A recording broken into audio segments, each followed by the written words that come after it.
Ponyville has endured a lot of threats over the years, from an invasion of power sprites to the Everfree Forest destroying the town, to Queen Chrysalis invading the town and harvesting the ponies of the town for food. You know, for kids!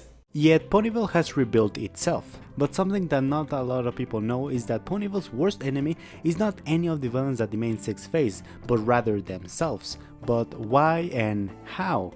Let's find out.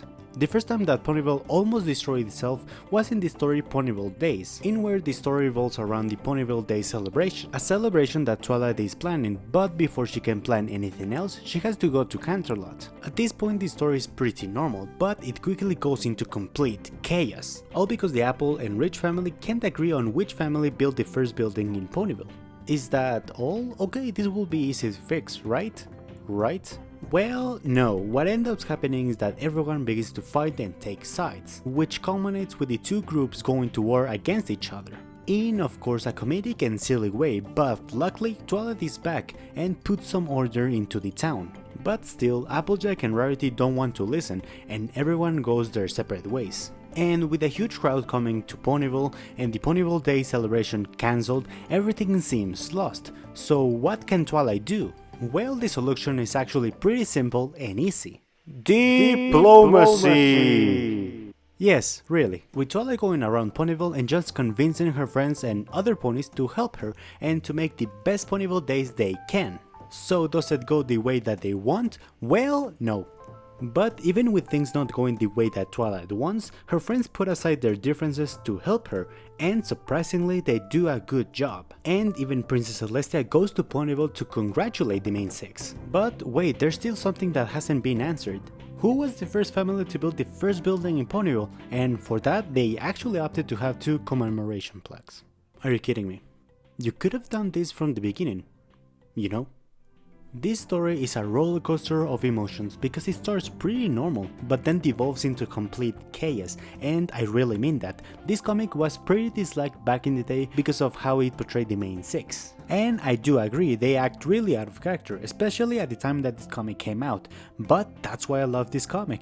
This comic is if like season 1 was as chaotic as possible. And sadly this also goes to the conflict of the comic, because while yes I love this comic, I find the conflict pretty dumb, because it's hard to believe that Twilight's friends and the whole town would begin to hate or go to war against each other for something as insignificant as who built the first building in Ponyville. But surprisingly, this hasn't been the first time that the residents of Ponyville have fought over something insignificant or nonsensical.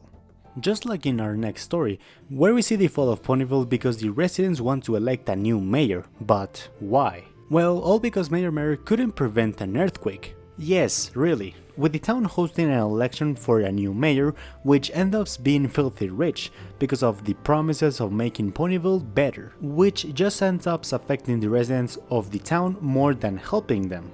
With the main six going to look for Mayor Mary to make her mayor again and fix this problem, which surprisingly she ends up refusing.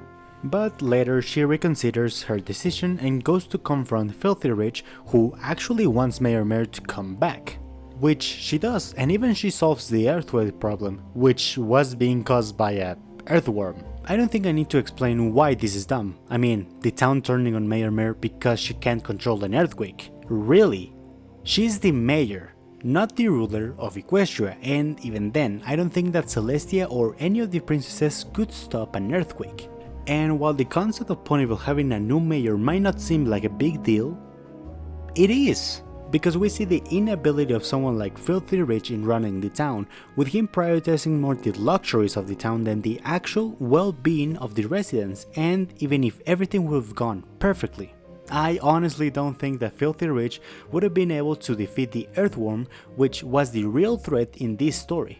But even with the nonsensical attitude of the residents of Ponyville, I do like this comic, mainly because it gave us great character development on Mayor Mare. From her real name, which is just Mare, to how long has she been the mayor and why she likes being the mayor of Ponyville, which I find pretty sweet. And sadly, this hasn't been the only time Ponyville has blindly believed someone or followed someone to the point of almost destroying the town, just like in the next story. All in Meritation. All in Meritation is probably one of, if not the dumbest story ever in the IDW comics, where Ponyville not only almost destroyed itself, but also stopped doing something for the dumbest of reasons, which was eating sugar, all because a random pony called Temperance Flowerdew told them that sugar was bad for you. But not only she thinks that sugar is bad, but right down hates it, with her deciding to ban sugar in Ponyville, something that Twilight thinks is absurd, and it is, but she actually accomplishes it, with half the town now wanting to shut down Sugar Cube Corner and the other half being too scared to go out or to even eat sugar. Something that takes a big toll on Pinkie, because without sugar, there's no parties, and with no parties, Pinkie feels like she has no purpose. But Pinkie, Pinkie, she tries to convince Temperance Flowerdew to make her like sugar, which actually Pinkie fails and even ends up joining the Purge of Sugar, which is just bizarre to see. And when Twilight goes to look for Mr. and Mrs. Cake to Sugar Cube Corner, she's shocked that they're not there. And Twilight is even more shocked when she discovers that the rest of the town, you know, the part that actually wants to eat sugar, are gorging themselves with sweets in Sweet Apple Acres. Twilight getting fed up and going full Princess Luna on Temperance Flowerdew, and is in here where we also learn why she hates sugar in the first place. And that's because when she was younger, she ate so much sugar that she felt sick for days. Are you kidding me? But Twilight doesn't care, and she tells her that ever since she came to Ponyville, instead of actually trying to make everyone healthy, the only thing that she has accomplished was making them miserable, and with this, Temperance Flowerdew finally realizes what she has done and everything is back to normal. If you couldn't tell, I don't like this story. I get the message that they're trying to portray, but in my opinion, it could have been done a little bit better. But aside of the story, I also don't like this comic because of how Ponyville just blindly followed this pony to the point of harassing other ponies, making them miserable, and nearly ruining the life of Pinkie Pie. And it doesn't help that no one bothered to actually question or even ask why Temperance Flowerdew hated sugar so much.